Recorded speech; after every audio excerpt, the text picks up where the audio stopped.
They rely on contact and speed, aggression on the base paths, defense, and of course the great bullpen. And that's just the way it's always going to be for a small market team to make it this far. You're going to have to, in all likelihood, construct your club a different way.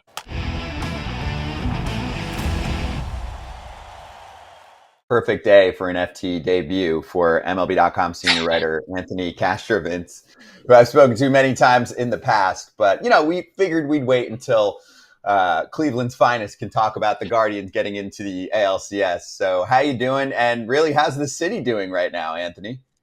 The city's torn between distraught over Deshaun Watson and the Browns and pumped up by the Guardians. So hopefully the Guardians equation is beginning to outweigh the Browns equation. Wait, hold up. Kratz is an Eagles fan, first of all. And so when their coach yesterday, after they beat the Browns, I know it's a baseball show, but I don't really care. But when their coach yesterday beat the Browns, he was like, at the fans, he's like, I don't hear y'all now. Like, they did something by beating the Browns. The Browns suck, man.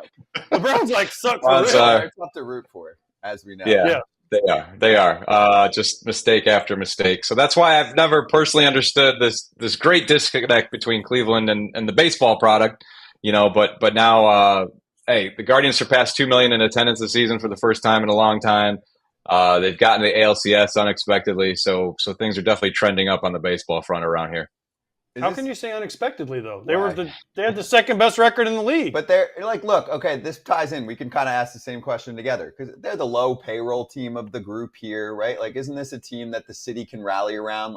They feel like the underdogs, I think. Of course they feel like the underdogs. Out of the four, I think. Well, of course. Yeah, but they won the division. They have the second best record in the league. Yeah. I was just looking this up a little bit ago that the Yankees paid Josh Donaldson plus Aaron Hicks the same amount the Guardians are paying Jose Ramirez this year.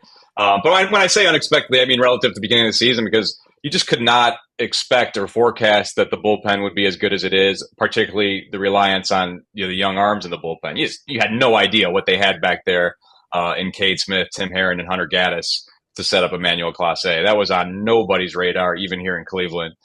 So that was the key to the whole thing being kind of unlocked. And this club, doing the great things it's done all year. And now that's their greatest asset going in this ALCS as well. All right. So I want to ask about this bullpen because Smith pitched in the third inning.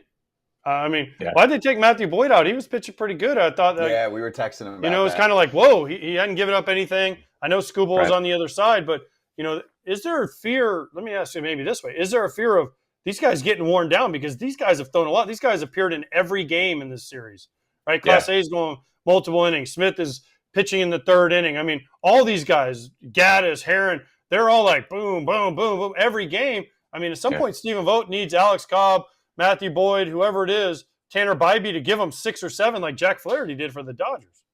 No, you nailed it, AJ. And it was a concern of mine even as the year was going on. I thought you'd start to see some warts in September. To their credit, it did not happen. But they've ridden these guys so hard. You think about, I think there's only been 6 guys at MLB this year that had sub-2 ERAs and 70-something appearances, and 4 of them are Cleveland Guardians in the bullpen there.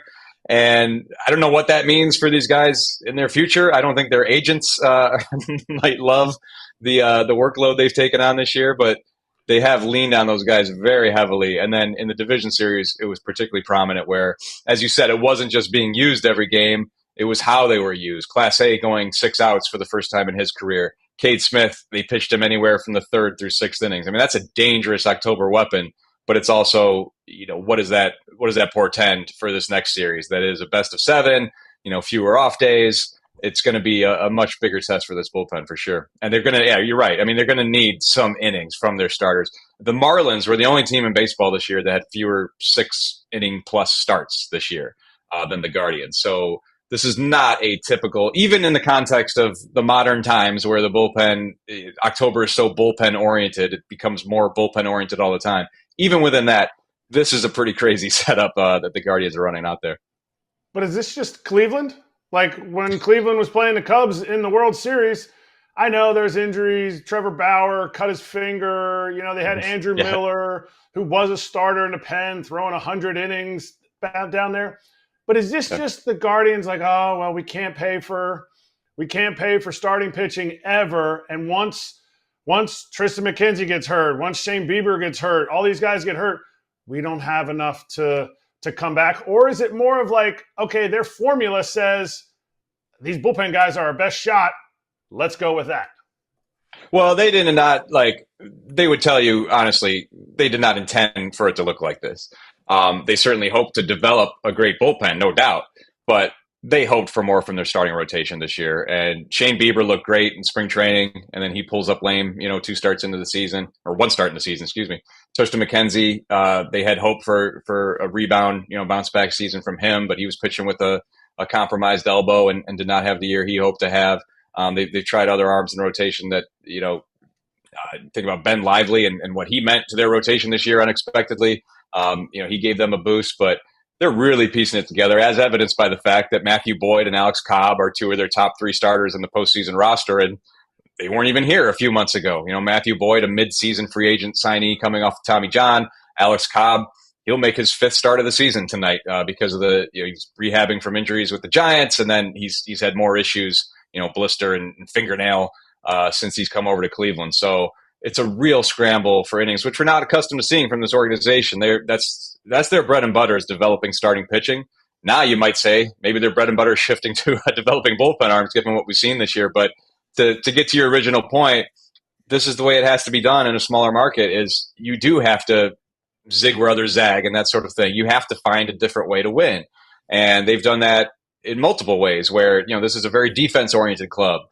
This is not a power-laden club, although it does have more power than the team that took the Yankees to the brink in the ALDS 2 years ago. It's still not the 27 Yankees. It's not the 2024 Yankees, for that matter. So they rely on contact and speed, aggression on the base paths, defense, and, of course, the great bullpen. And that's just the way it's always going to be for a small market team to make it this far. You're going to have some pleasant surprises, and you're going to have to, in all likelihood, construct your club a different way. Could you see a physical difference if the numbers weren't on the scoreboard? Could you see a physical difference in Lane Thomas from August to September? Because if they had to make the postseason rosters in August, Lane Thomas would not have been on them. I think Lane Thomas's chest dimensions are a lot different than they were in August. I think he's got that thing puffed out right now, and he should. He basically had to talk himself back in the lineup, into September. Had a great September. I think you just see the real person behind the player there, where it's not always easy for a player to uproot midseason like that and to work with a new coaching staff. And really, I don't think anybody's circled Lane Thomas as a central trade target at this deadline, but for Cleveland, a first place club, he was their central acquisition. And, there's pressure that comes with that. So he's batting in a prominent spot of their lineup. Yeah, he struggled like you wouldn't believe in that month of August, but he turned it up in September, got comfortable. And, lefty killer. It was fascinating the other day where, if that's any other lefty starter, you probably make a move to the bullpen there to face Thomas. But, you can't blame A.J. Hinch for sticking with Derek Skubal in that situation. But it just goes to show that how good Lane Thomas is off lefties. He crushed the best one in the game right there. Is he the most important person in this series? Because, I mean, is it him or Josh Naylor, whoever hits, depending on who's pitching for the other team? Because for me, we're going to do it later, ALCS X Factor. I said whoever hits it behind Jose. Because for me, that's the most important thing. Yeah, offensively, no doubt. I would maybe even lean towards Naylor just because they haven't gotten much from him this postseason. And, he's had a really inconsistent season. At the end of the day, he was an all-star. It was a career year for him in terms of home runs and RBIs. But, he goes into some deep funks, and then he can also get as hot as anybody. And he can change a game with one swing, and he fires this team up. So, that's still lingering in there. It's still something we might see in this division series. I remember when they first got Josh Naylor in the COVID year and they played the Yankees in the playoffs, and he had not done anything in the regular season. And all of a sudden, he was Babe Ruth out there in that very short wild card series here in Cleveland. So that guy can come out at any time, and if he does, that changes the complexion of the Guardians' offense a great deal. And then for me, just because it is such a bullpen-oriented outlook for the Guardians, I'll just lean towards Cade Smith as the biggest X factor, just because. We talked about Andrew Miller coming in at any inning. I mean, Cade Smith fills that role right now for these Guardians. And if he's going to keep shutting people out the way he did in the division series, that's trouble for the Yankees. I need you to confirm or deny my conspiracy theory that I read an article about how they removed those storage containers in right field. And that has contributed to the power uptick for this Cleveland Guardians lineup throughout this entire year compared to last year? Well, that theory was working very well in the first half of the season, and then there was kind of a power outage in the second half. So I don't know if the ghosts of the shipping containers reared their ugly heads there, but I don't know, man. I'm definitely not smart enough to know wind patterns and all that kind of stuff. I know some people spent way more time on that than I did. At the end of the day, like, their offense was pretty well balanced in terms of how they performed at home versus on the road. And as I said, the second half, they were not nearly as strong an offensive club, a power club, as they were in the first half. So I'm gonna call bunk on that personally. But all I know is I don't miss the shipping containers. It looks a lot better out there in the upper deck and right field with the current alignment. We're looking for real ways to boost our nutrition and just found a protein shake that actually tastes amazing. It's called Orgain, and it's been a game changer. Orgain is the leader in real protein-powered nutrition that understands that being good for you doesn't have to taste bad. It's the organic ingredients we're looking for, but I don't want a grainy battle with my taste buds every day. You know what I'm saying? It's giving smooth milkshake vibes. That's Orgain, and they have a brand new 30-gram complete protein shake that offers protein-packed real nutrition designed to satisfy your cravings without all the sugar. It gives me energy, provides muscle support, and helps manage hunger too. It's also made without soy ingredients and made with no artificial flavors or sweeteners. Orgain 30-gram protein shakes are available at Costco and Orgain.com. If you want to get in on the delicious protein-packed nutrition today, head to Orgain.com/FOUL and use the code FOUL for 20% off your order. Once again, that's Orgain.com/FOUL for 20% off. And make sure you use promo code FOUL so they know FT sent you. I'm going to run a quick soundbite from Yanks manager Aaron Boone on Mr. Underrated, and then we'll get your reply. Okay. Aaron, what makes Jose Ramirez such a good player? Well, I mean, he's the complete package. I get on people all the time. If I hear how underappreciated, underrated he is from somebody on a network or something, I want to rip my arms off and throw it at the TV. He's not underappreciated. He's not underrated. He's a great on a Hall of Fame track player, and everybody knows it, including all of us sitting out here. Good call. I love But that. I disagree with him, what he's saying. Why? Because if you're not Anthony Castrovince, you're not Eric Crouch, you're not me, you're not Scott Braun, outside of Cleveland and probably maybe the ALCS, because they don't play on national TV that much. I mean, I did Fox this year, and I think we had Cleveland once or twice. So is it a Cleveland thing? No, or it's Jose a Ramirez national thing because Cleveland doesn't get the attention that other teams have gotten. Okay. And Jose just kind of goes about his business. He doesn't really talk. He just kind of bebops around, always smiling. So that's what it is for me. Well, Kratz, go ahead, and then we'll go to Anthony on this, because my comp is, I think a lot of people know who Ellie De La Cruz is because he's got loud numbers. He's a pretty demonstrative player, right? Like, he's out there, and Jose is quiet. What, 39 homers, 40 stolen base, whatever. Almost 40-40. He was almost 40-40. That's it. All right, so Anthony, you decide. I mean, you're there. Do you feel it?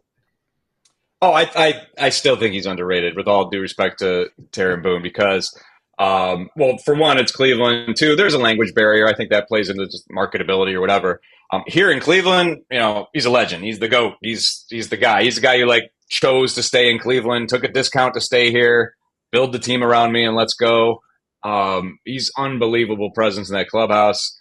But nationally, and I know in baseball, we know about this guy, but I remember a couple weeks ago, they put out the top jersey sales for the season. He's on the list. I think he was 17th. Do you think Jose Ramirez playing for the Yankees ranks 17th in jersey sales? I don't think so. I think he's probably top 5, So that's just one dumb metric to use to have this conversation. But I still think just inherently, when you're in a market like this, you're not going to get the attention perhaps that you might deserve. And this guy is just on another level in terms of his intellect on the base paths, defensively, just how he plays the game, how he approaches pitchers. He really is something else. He's so fun to watch. Switch hitter with, can steal bases. You look at him, he's just so unimposing. He's 5'9", stocky. He was a non-prospect, and he's turned into, I think, a very real Hall of Fame trajectory. So it's been so fun to watch here. Agreed. I think he's awesome. I love talking to him. He's always smiling. I mean, I know language barrier, but when I've gotten a chance to talk to him, he's spoken well enough to understand, and we've had nice conversations. He's a hell of a dude, a hell of a player. But let me ask you about this. It happened to me 2005. I was with the Giants, and a certain pitcher, his name is Brett Tomko. He said some things about me, and so in spring training we faced him, and I told everyone I'll put $100 in anyone's locker that goes deep off of him. So Joe Borchard hit a home run. There was $100 in his locker. Okay. And then the media said I was a bad human being for doing that. J-Ram offers $1,000 per homer or whatever, 500 per RBI. I mean, so Lane Thomas got paid, and everyone thinks it's great. So maybe he's way more overrated than I was. What's wrong with that? What did they say? They were just mad because like, what a bad guy. Who would do that? What? Yeah, no, Joe Borchard. Because what happened is, so I said it before the game. I put 100 in Borchard's locker. I left because I wasn't playing, so I left. And the media after the game comes up to him, and there's a fresh $100 bill, and they're like, "Why is there a $100 bill in your pocket?" He's like, "Oh, Przinsky said whoever went deep off Tomko would get $100." And then of course they ran with it. Google it; it's a true story. No, I believe that, but what was the problem? Like, I don't know. People were just like, "Oh, why would he do that?" What you know? I don't know. That's crazy. But whatever. But I love this. I mean, listen, we had a hitting coach. Yours was in spring training, you said? I was in spring training, yeah. So there you go. I think it's incentive. I think it's incentive structure where we all get hyped up for the postseason more than spring training. So maybe that's why there's more of a lean towards what Jose did. But I'm in favor. I'm in favor of anybody just handing out $100 bills in the clubhouse for achievements. I think that's great. I agree. I mean, Kratz had a hitting coach once that used to put a bounty on pitchers if you hit them with line drives. Whoa. Kratz? He did. I did.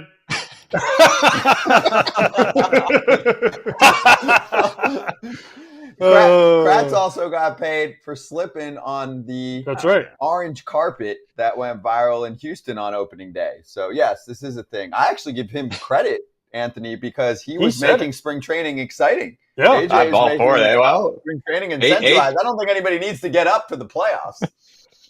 AJ's been tossed from spring training, so I think he livens up that environment in a way it needs. I wish there was more of that.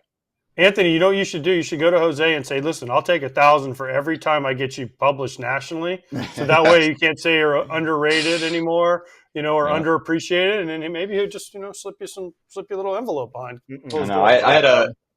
I had a media friend from New York text me and said, "You're obsessed with Jose Ramirez." I'm like, "Well, somebody's got to be. We got to get this, Because again, I know we know him in baseball, but I do think the casual fan needs to hear about this guy more than we do.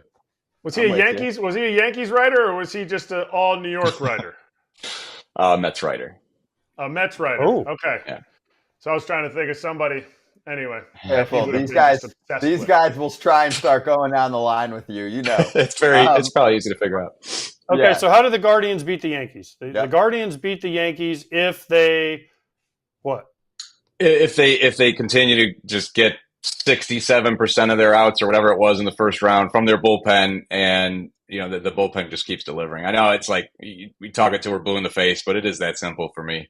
That's the separator in this series. The Yankees rotation is the Guardians rotation might not be that far off from the Yankees. That kind of depends on Carlos Rodon tonight, and if Garrett Cole is anything like he was against Kansas City, then, definitely give the edge to the Yankees. But I don't think like total pitching staff wise, there's a great gap between these clubs. It just, to me, it comes down to how much the use from last round doesn't catch up with them at all. The schedule, a tighter schedule here with fewer off days, does that catch up to them? But man, it's just that simple. If that bullpen continues to come through, they can absolutely win the series because they catch the ball. They have some timely hitting, and they can put the ball over the fence more than they did in this series 2 years ago where they pushed the Yankees to the brink.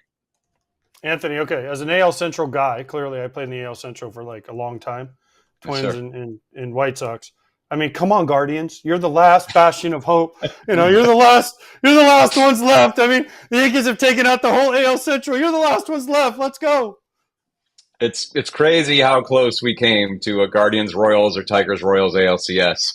And I don't know if that would have been the favorite of MLB itself, but for this MLB writer who has been an AL Central apologist for decades now, that would have been manna from heaven. That would have been incredible. But yeah, these are the last guys standing from a division that was. I know some people said that these clubs only got in because they played the White Sox and that sort of thing, but it has trended in the right direction. And you got some good leadership in these places now. With the Tigers have turned they're beginning to look like a real threat. I think they're going to be a big threat this offseason to do some stuff. And the Royals obviously were aggressive last winter. It was great to see them rewarded for that. Bobby Witt Jr. is just he's incredible to watch on a regular basis. And the Guardians have had this going back a long time now. You go back to 2013 and they're top 3 or 4 in all of MLB in winning percentage, so it's great to see some good things happening to a division that's been made fun of for a very long time.